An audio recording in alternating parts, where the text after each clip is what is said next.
Hello, and welcome to Nostalgic Medicine, where we take a look at fascinating stories about the history of medicine and healthcare. In today's video, I'm going to talk about prions, a fascinating yet terrifying group of substances.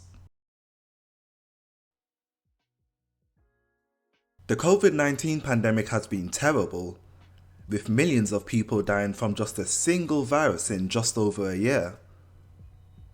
But what if I told you that there's another type of infectious disease that can cause a pandemic in the near future, and that it will be hundreds of times worse than COVID-19? And I'm not talking about another virus such as Ebola, or a bacteria like the plague. It also isn't a fungus or a parasite, or anything that you can consider remotely living. It's a single protein known as a prion. Many people haven't heard about prions, but it is a fairly recent discovery with potentially disastrous consequences. In this video, I'm going to tell you exactly what prions are, how they were discovered, and speculate about how likely it is to cause a pandemic of epic proportions.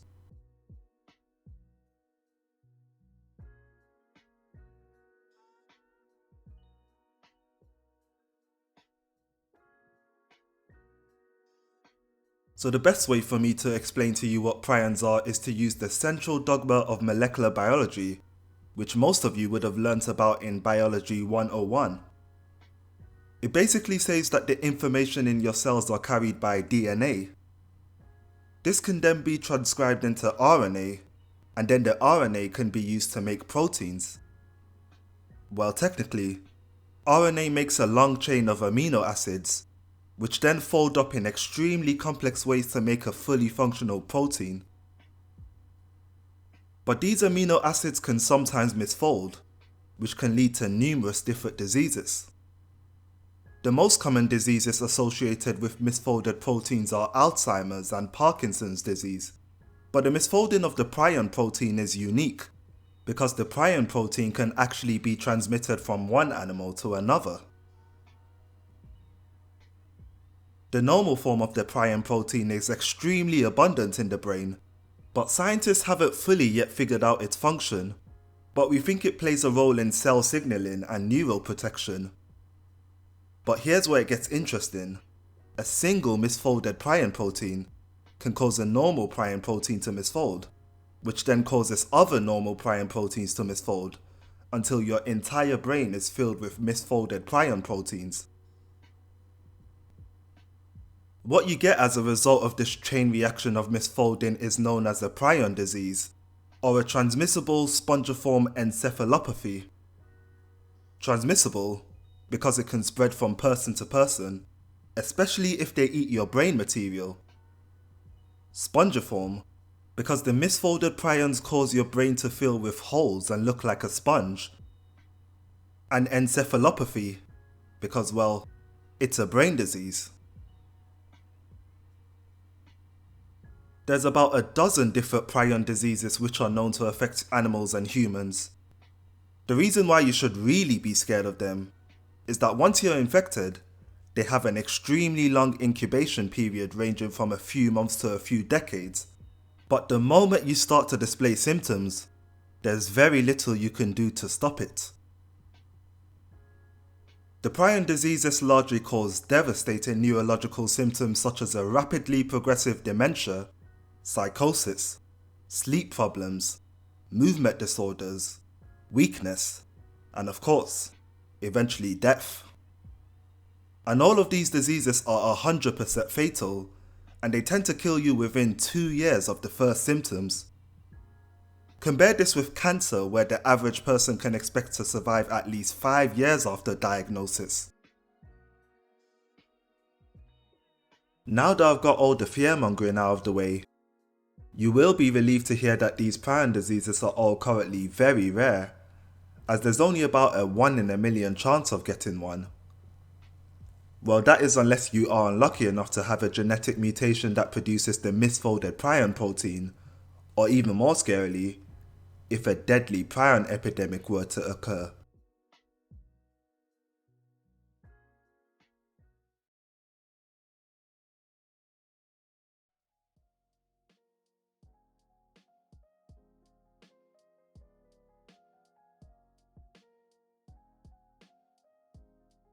So how the hell did we find out about these extremely deadly diseases in the first place?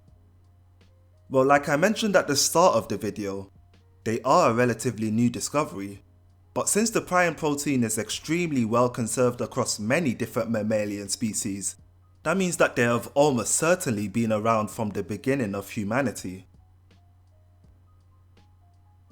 The Greek physician Hippocrates wrote about some strange neurological symptoms that affected goats in the 5th century BC, and historians now believe that he was describing a prion disease. But the first ever disease that we are 100% certain was caused by a prion is one that caused a large epidemic in sheep in the 18th century called scrapie.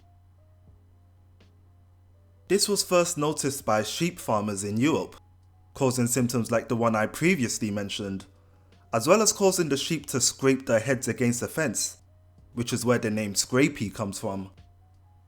And even though we now know that this was a prion disease, doctors at the time had no idea what caused it, but fortunately for everyone around the time, scrapie didn't seem to be transmitted to humans, even if they ate a sick sheep.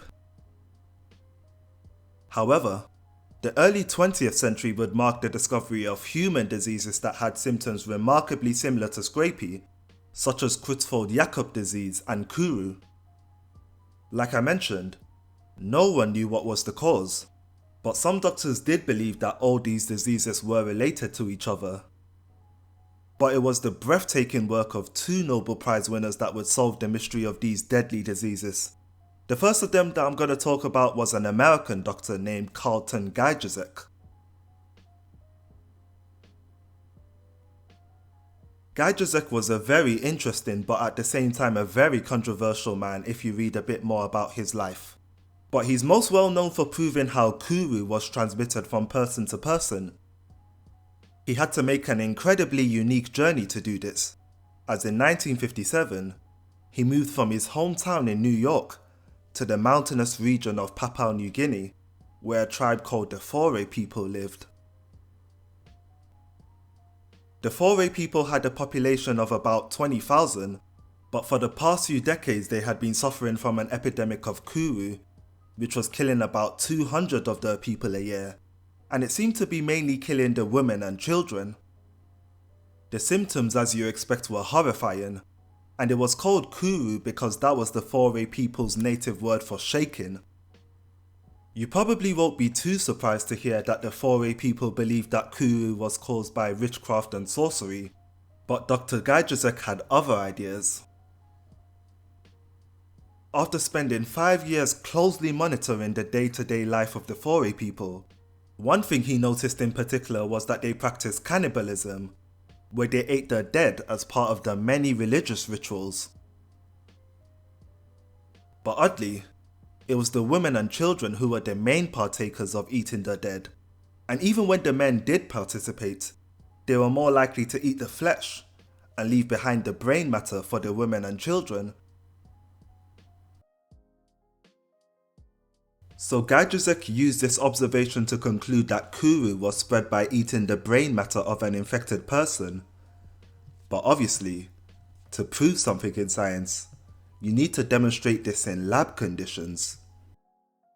And Gajdusek did prove this link by injecting the brain matter of an 11-year-old girl that died from Kuru into the head of a healthy chimpanzee, and indeed, the chimp develops the symptoms of Kuru 2 years later.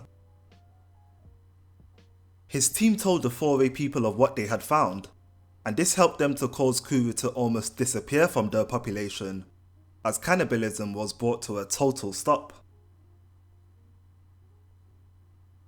So that proved how Kuru and other transmissible spongiform encephalopathies were spread, but it didn't answer what exactly was the agent that was responsible for spreading them. Gajdusek thought that it was some kind of slow-acting virus, but many other scientists found that this agent couldn't be destroyed by things that normally kill viruses, like extreme heat, UV radiation, or chemicals like formalin, so it definitely couldn't have been a virus. The answer to what this agent was discovered around 20 years later in 1982 by another American Nobel Prize winner called Stanley Prusiner. He found that this agent seemed to be broken down by protease enzymes, which must mean that it's a protein. So he called this agent a prion, short for a proteinaceous infectious particle, and he would go on to develop the model that I explained at the start of the video, where a misfolded prion protein can cause a normal prion protein to misfold. But Prusiner's revolutionary idea wasn't immediately accepted by others, because it was a complete violation of the central dogma of biology, as it seemed ludicrous that a simple protein could self-replicate. But more and more evidence has built up for the prion hypothesis over the past few years, and now most scientists have come around to the theory. Prion proteins would be found in many of the transmissible spongiform encephalopathies that I've spoken about, and it was discovered that you can get it in 3 different ways. Genetically, from your parents, random sporadic mutations, and the scariest of them all, infection, by consuming an infected animal, especially the brain.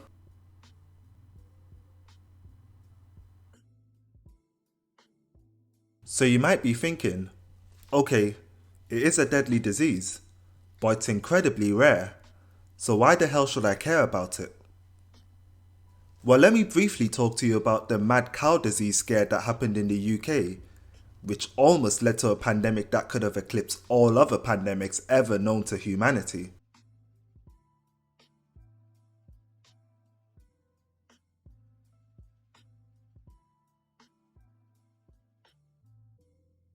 It all started in the early 1980s, when cow farmers in Britain found that it would be cheaper to feed bone meal to their cows, which basically consists of dead cows that had their remains crushed up, recycled, and fed back to the living cows.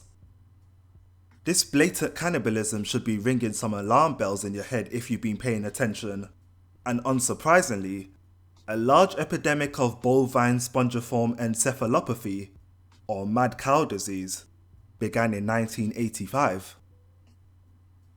Over 100,000 cows were infected, millions more had to be slaughtered, and bone meals were banned. But the British government still encouraged people to continue eating British beef, because they made the assumption that mad cow disease couldn't be transmitted to humans, based on the knowledge that scrapie wasn't transmissible to humans. However, this assumption turned out to be completely wrong, and a whole 10 years later in 1995, the first human would die from what would be called variant Creutzfeldt-Jakob disease, which was traced back to eating infected British beef. Cases of variant CJD slowly began to rise after this, and the British government feared that a massive deadly epidemic was upon them, with a potential death toll of hundreds of thousands to millions. And other countries around the world would prepare accordingly by completely banning British beef and blood donations from anyone who was in Britain between 1980 and 1996, with some of these bans still in place today.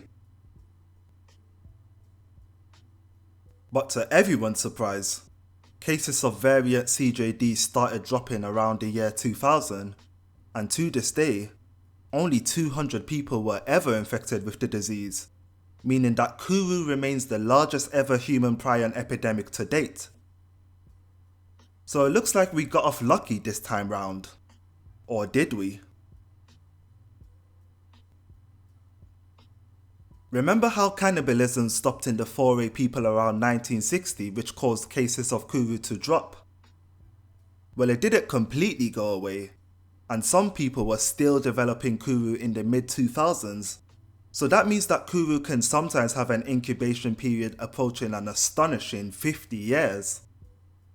If the same thing is true for variant CJD, then that means that people in the UK who consumed meat in the late 80s and early 90s might be due to start showing symptoms in the next decade or two. And there's actually been a study that took samples from the appendix of thousands of British people selected at random, and scarily found that 1 in 2,000 of them carried the same misfolded prion protein of mad cow disease. So a second and more deadly wave of mad cow disease definitely isn't out of the picture.